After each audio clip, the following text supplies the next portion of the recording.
ભુજમાં પરિવારને આર્થિક લાભ કરાવવાનો કેસ, પૂર્વ આઈએએસ પ્રદીપ શર્માને 5 વર્ષની જેલ।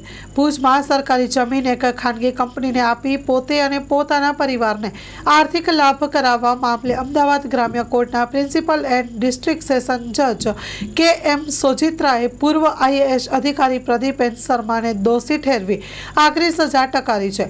કોર્ટે લાંચ રૂશ્વતની કલમો હેઠળ 5 વર્ષની કેદ અને કુલ ₹75,000 દંડ ફટકાર્યો છે, જ્યારે અન્ય 2 જણાને પુરાવાના અભાવે નિર્દોષ છોડી મૂક્યા છે। સ્ટોરી રિપોર્ટ બાય કિરણ ગોરી, ભુજ। માં motor driving, safe and sure driving. Driving એ શોખ સાથે આપની મોટી જવાબદારી પણ છે। અમારા ઇન્સ્ટ્રક્ટર દ્વારા સચોટ અને સરળ માર્ગદર્શન। આપની રોજની તાલીમની માહિતી મેળવીને શું અધુરાશ છે એના ઉપર પૂરું ફોકસ કરાય છે।